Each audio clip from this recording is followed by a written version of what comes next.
So, you should retire. Everyone, anyway, how you doing? Good, how are you? Good. What's the mood of Elon today? The mood? It could be anything. I feel good. Do you? Yeah. All right, we have a lot to talk about. Great. Where do you want to start? Anywhere you'd like to start. All right, China. So I want to move on to when China. I want to stick with China for a second.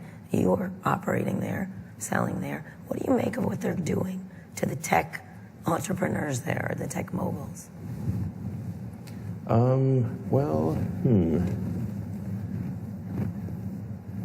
Where is Jack Ma? Where is Jack? You know? Do you know? No, I was curious. You have some means to find out, I'm guessing. Maybe. I don't know. I think there are some changes afoot in China. I think part of this may be actually COVID related, in the sense that it's been quite difficult to have in-person meetings in China, and China really runs, the whole system is set up to run on the basis of in-person meetings. And the absence of these meetings for the past 18 months, I think, has probably led to things being worse than they would be if there were more in-person meetings. Okay. So I think as COVID lifts and the in-person meetings return, I think I think probably there will be an increase in the sort of trust level, and I think things will probably start heading in a more positive direction. The trust level between tech and the government. Yeah, both internally within China and with respect to people from the U.S. and other countries going and visiting and meeting with officials in the Chinese government. It's just China is very much set up to work with in-person meetings, and so COVID, I think, has impeded that. So I think things will improve most likely as the in-person meetings resume. So they did these antitrust actions because they couldn't say hello. I think not all of it can be ascribed to that, but it's some of it can be.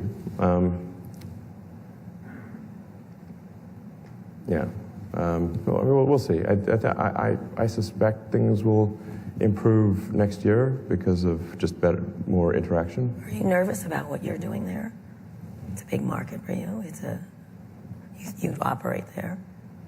Yeah, we've got a big factory in Shanghai, which is doing very well. The Tesla China team is doing great work, and we do well with selling in the Chinese market as well as producing cars for China and for export to Europe. So overall, things are going pretty well, frankly. You're not worried about U.S.-China relations? I don't. It's not. No, not especially right now. Not especially. All right. So let's talk about space. You had a recent space. You sent up a bunch of civilians into space. You did not send yourself up. No, I've not sent myself up. I suppose I will at some point. But my goal is not to send myself up. My goal is to open up space for humanity and ultimately set us on a path to becoming a spacefaring civilization and a multi-planet species. Yes. So you don't want to go up yourself? It's neither here nor there. I will go at some point. What do you think of the other efforts to go to suborbital?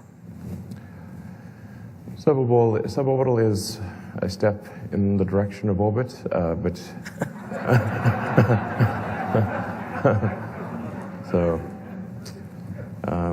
but just to put things into perspective, you need about 100 times more energy to get to orbit versus suborbit. And then to get back from orbit, you need to burn off that energy. So you need a heavy-duty heat shield because you're coming in like a meteor. Yes. So like orbit is roughly 2 orders of magnitude more difficult than suborbit. But it's still, good to do something in space. What did you think watching those, both Richard Branson and Jeff Bezos doing that? I thought it was cool that they're spending money on the advancement of space. I think we ultimately want to be humanity wants to be, should want to be a spacefaring civilization and out there among the stars. And I think we really want, all these things that we see in science fiction movies and books, we want those to be real one day, not always fiction. Right. So I think it's good that people are spending their money advancing space technology. So last time we talked, we didn't talk a lot about space. We talked about a whole bunch. We talked about meat flaps, which was Elon's word for speaking. We're flapping our... Yeah, slow tonal wheezing. Yes, that's right. When I sound like it right now. That's what we sound like to a computer. Right. Like whale sound, slow down. Yeah. So we didn't talk about space. So let's talk a little bit about where you think you've advanced with what you're doing, because I think you're probably the most fast forward of all these efforts. Yeah, so with respect to SpaceX, let's see. There's two, besides orbital human spaceflight and providing transport for NASA of astronauts and cargo to and from the space station, which we've been doing for a while now, over a decade. We have something called Starlink, which is a global internet system. And this is, I think, going to have some profound positive effects on the world, because Starlink is really designed to serve the least served. You have 1,300 satellites up right now, is that correct? 1,500. And you want to put 30,000. Yeah. We'll get to space pollution in a minute, but explain what were the reasons for it.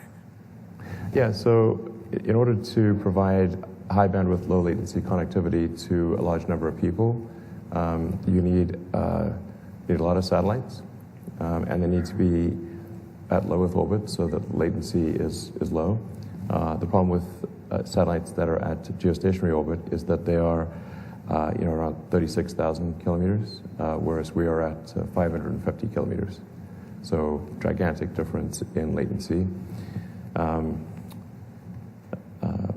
For the Starlink system, you could play like a competitive video game that's latency dependent and still be able to play it with Starlink.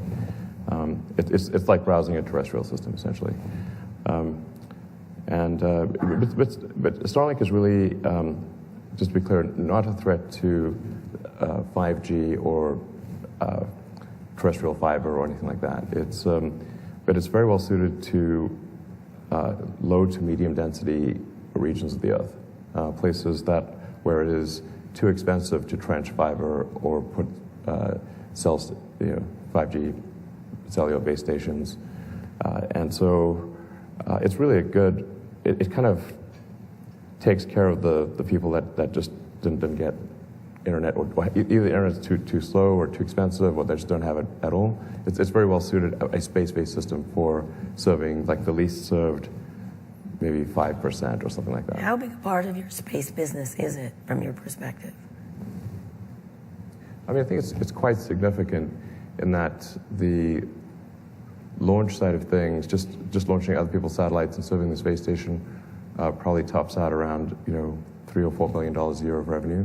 Whereas if we can get to say 3% of global internet traffic, then that's roughly $1 trillion a year business. Then we can increase our revenue by an order of magnitude to more like 30 billion or something like that, and then we can use the proceeds from that to develop the rocket technology necessary to get humanity to Mars and to the Moon and elsewhere in the solar system. So so I think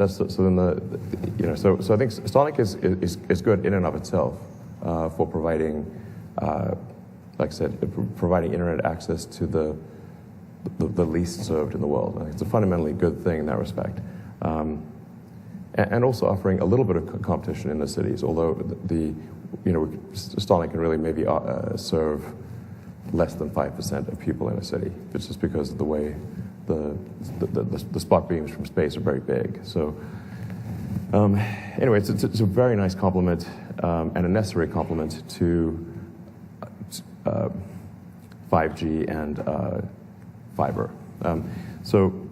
And like I said, it'll provide a revenue stream for us to develop our next generation rocket, which is Starship. With Starship, we're trying to achieve the a fundamental breakthrough that is the holy grail of rocketry. That is to have a fully reusable orbital rocket. This is extremely fundamental. With Falcon 9, we have a mostly reusable rocket. Which you recently proved it landed, correct? We've been landing for quite a while now, but so we in fact, a number of our boosters are on their 10th reflight.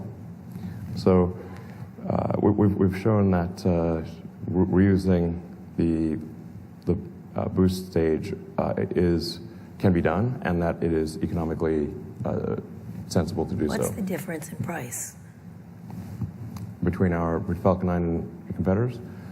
In using a reusable rocket? Oh yeah, sure. So it's really gigantic. With Falcon 9, we still have to lose the upper stage. And you can think of each stage being like the equivalent of a jet airplane. So the boost stage is like the big jet airplane. Upper stage is the small jet airplane. We still throw away the small jet airplane every time. So Falcon 9 is able to be the most competitive rocket in the world because we recover the boost stage and the fairing.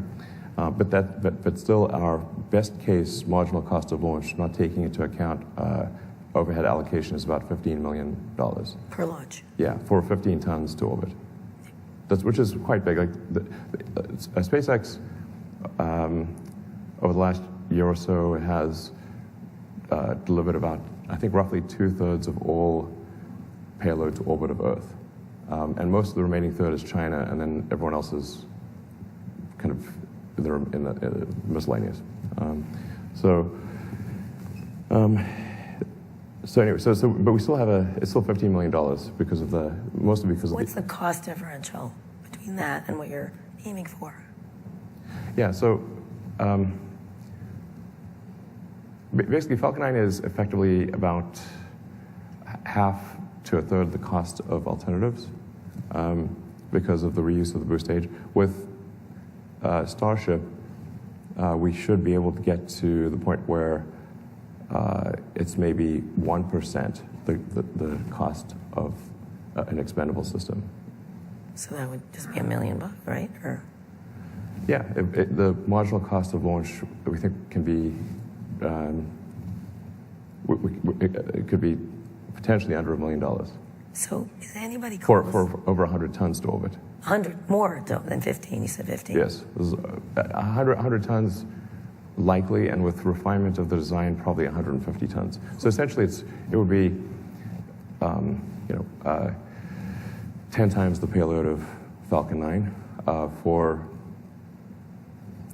15 times lower cost. So when is that happening? 100-fold better. It's really profound. Essentially, with Starship, it is possible to make the economics close for creating a self-sustaining city on Mars and a base on the Moon for those who want to go there. So it's really very, very profound development, and that's what I'm spending most of my time on, is driving the development of Starship. Starship, so you can go to Mars, or you want civilization on Mars? Civilization on Mars. So what's first, the moon base or moon base first, correct? I mean, the Moon is close, so we might as well. Okay. Yeah. You might as well. It's practically right there, Excuse me. So you got a contract with the Defense Department to do a lunar lander. From NASA. From NASA, which is being disputed by Jeff Bezos. Yes. How do you feel about that? Well, I think I've expressed my thoughts on that front. I think he should put more of his energy into getting to orbit than lawsuits. You cannot sue your way to the Moon. Okay. No matter how good your lawyers are. Yeah. So why isn't he doing that? I don't know. I also like to make fun of his rocket. Y'all make fun of each other's rockets. I think it does have, it could be a different shape, potentially.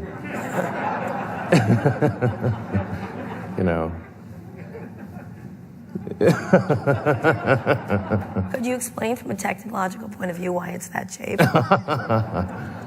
Well, if you are only going to doing suborbital, then your rocket can be sort of shorter, yes.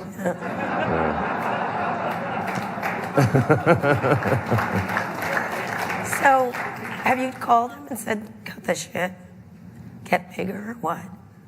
I mean, I have encouraged him to emphasize getting to orbit, yes. You talk to him? Not verbally. Verbally?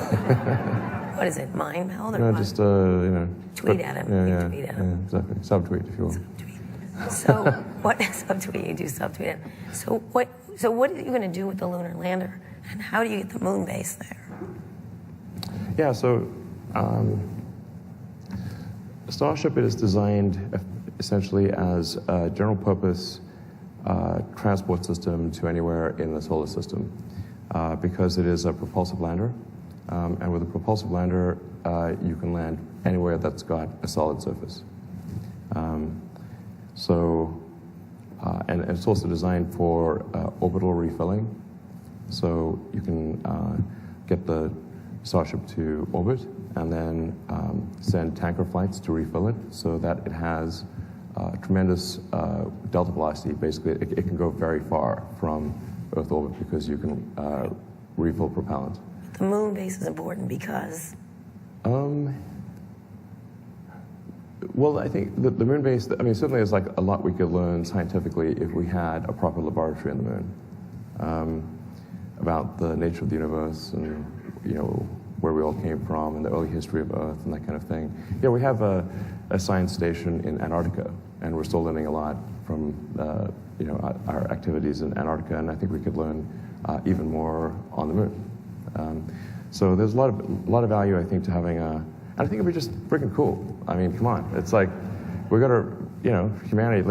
You got to represent here for humanity. You know, just have a base on the moon. But I think everyone would be like, yeah, hell yeah, we got a base on the moon. That's cool. Yeah. You know. For tourism, what do you think? No, of so the space? science. I think like a lot could be learned if you've got a sort of a science station on the moon, like we've got a science station in Antarctica and many other places. I think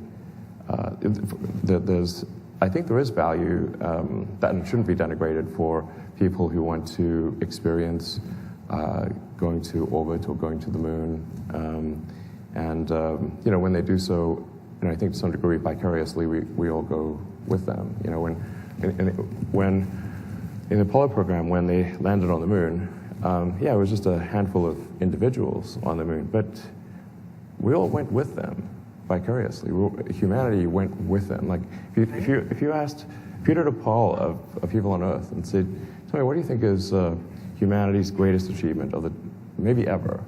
It's like landing on the moon. You know, and that's inspiring, I think, to kids everywhere. So you just sent up 4 civilians. Is that space tourism you're doing? And by the way, you have to be kind of rich to do it. Like from what I understand, I cannot afford to go to the moon, for example. Yeah, I mean, I think it's got a bit more gravitas than, you know, metaphorically, figuratively, and literally, more gravitas than, you know, simply tourism. It's not like going to Disneyland. You know, it's like it's more profound than that. So sometimes people use tourism in a sort of a negative way, but I think, you know, especially with the inspiration flight, I think they really, I mean, they you know, they filmed the whole thing in real time. You know, they shared their experiences with the world. It was a really cool group of people. I recommend watching the Netflix show Countdown. Mark Benioff talked about it. It's awesome. I didn't have anything to do with it, and the production value on the Netflix Countdown documentary is amazing, and you learn about the backstory of the people, and it's actually super. Tourism. You don't like this is for science and for saving humanity, presumably. Yeah, I think tourism. I think that there's an element of tourism to it, but I think, you know, there's also, you know, the technology is expensive at first. You can't just, when you try to develop brand new technology, it doesn't instantly become cheap and affordable. And think of like cell phones, and the early cell phones were really expensive and sucked, Yeah. frankly. Like, you think of like Wall Street One, where, he's walking down the beach with the shoebox-sized cell phone on it, talking to this, and so just like really expensive, and the tech wasn't that great. But if some number of people didn't pay for the expensive cell phones, there would not be the inexpensive cell phones that everyone can afford. So we should thank billionaires for going into space. I mean, it doesn't have to be top of your thank you list, but I mean, it's not. I'm just saying that when there's new technology, it is necessarily expensive until you can refine the design and you can scale things up, and then you can make it more affordable. There's a common misconception that there's some new technology, especially if it's a physical object, that you can just suddenly make it cheap and available, but you have to have many design iterations, and you got to scale up the production and get economies of scale. Like, we had this argument against Tesla for a long time, because people would say, like, well, why are you building this Tesla Roadster back in the day? It's basically it's an expensive toy sports car for rich people. And we're like, yes, it is, but there's no way we could build an affordable electric car as our first car. We just didn't have the capital, we didn't have the experience, and we needed to go through several technology iterations in order to get to something like the Model 3. Right. I actually wrote a blog about this because I knew people would be like, why are you making sports cars for rich people, as though we thought there was somehow a shortage of sports cars for rich people. We're obviously not. But you just gotta figure out the technology. You gotta go through multiple design. Like, how do you make something mass market and affordable?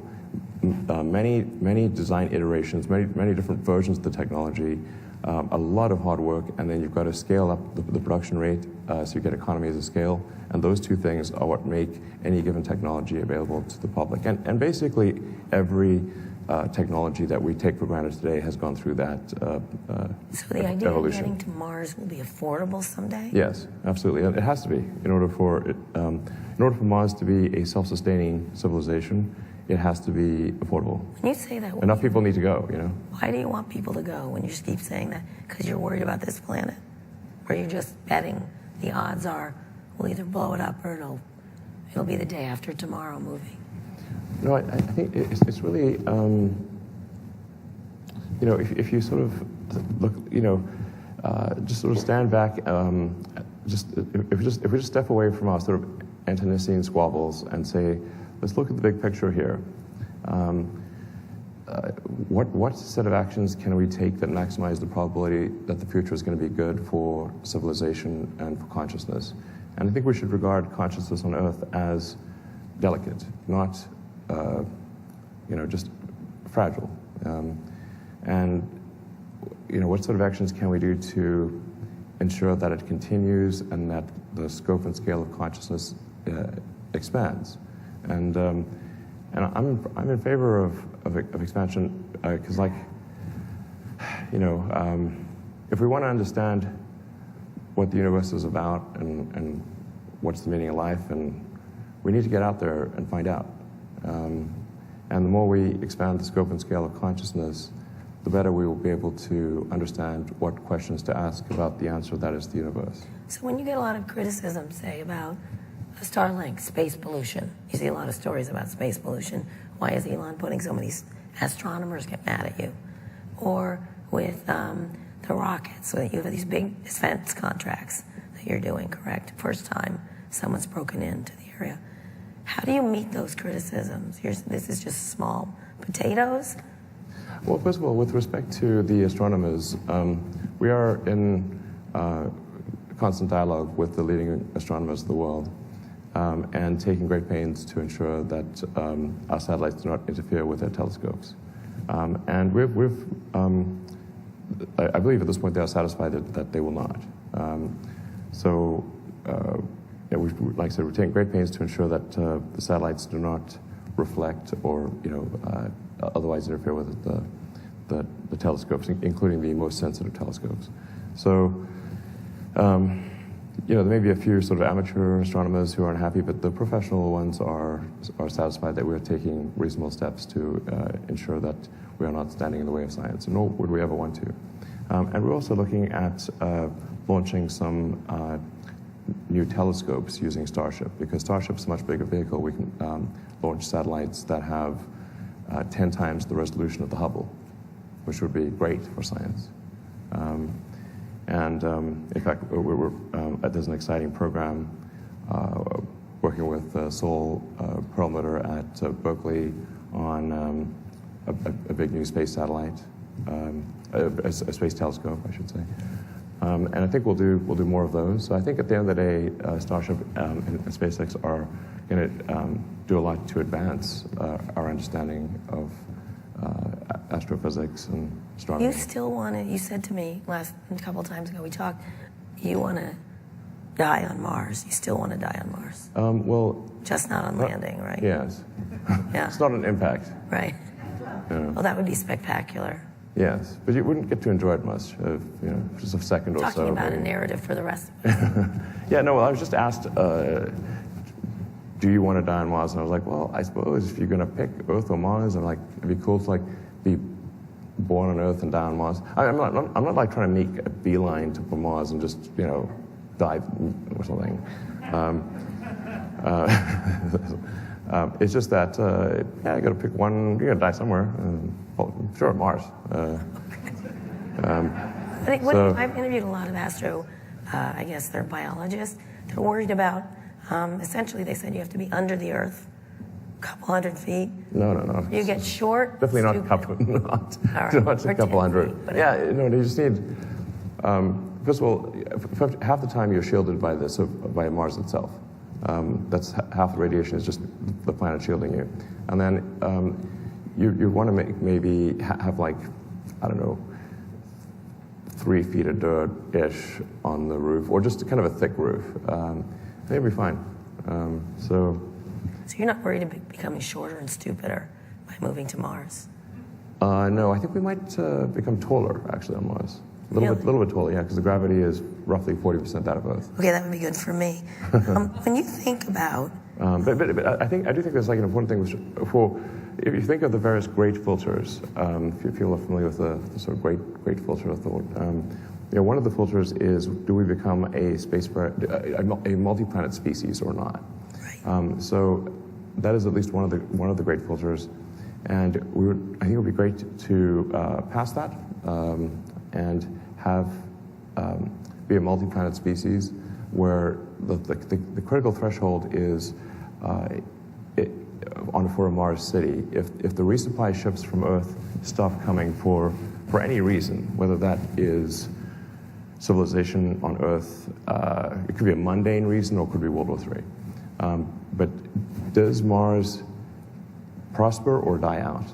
And if Mars is missing anything at all, like the civilizational equivalent of vitamin C, then it will eventually die out. So you need to get to the point where a Mars city is self-sustaining. Even if the ships from Earth stop coming, then you have passed the great filter, or at least that particular great filter. And I think we should endeavor to pass that great filter as soon as possible.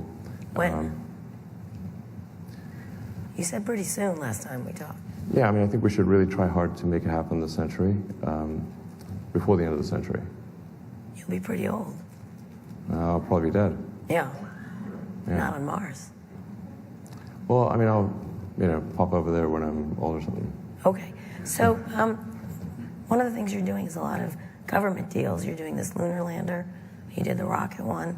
You're getting billions from $2.9 billion, is that right?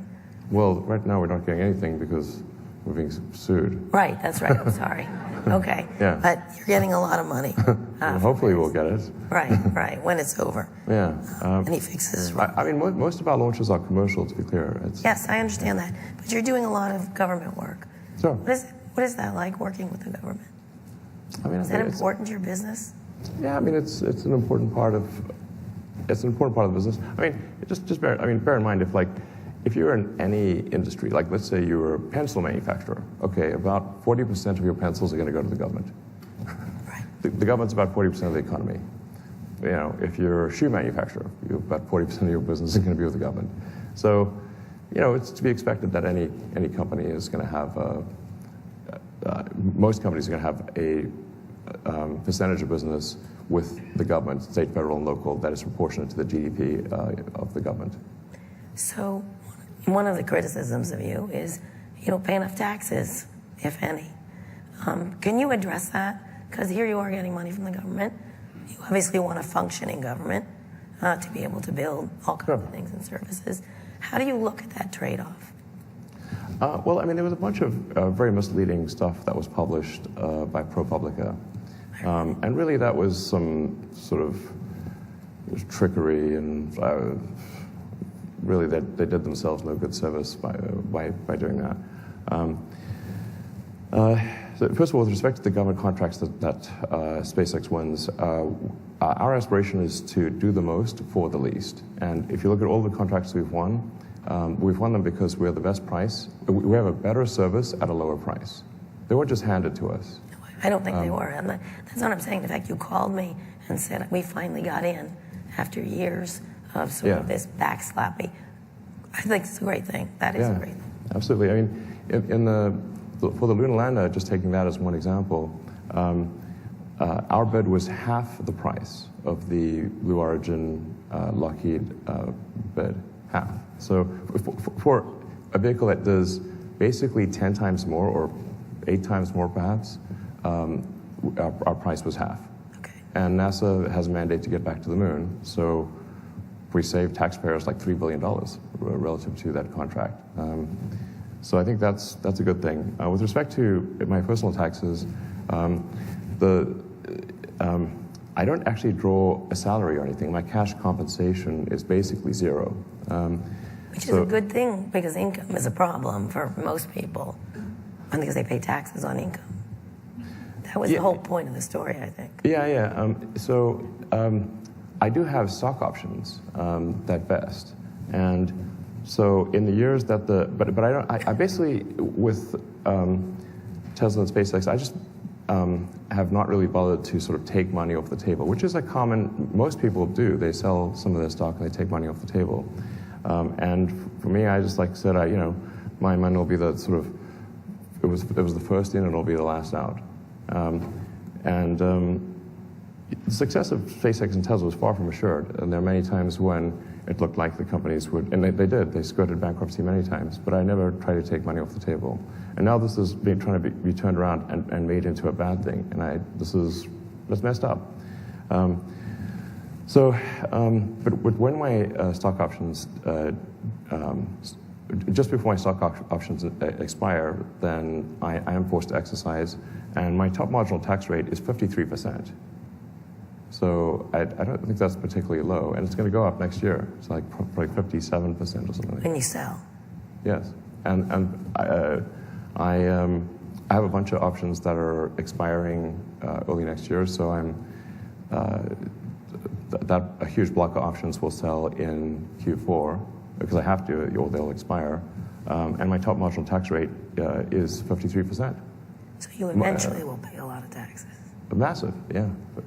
Basically, the majority of what I sell will be taxed. I don't think it was alleging illegality. It's that wealthy people got to borrow against their stock.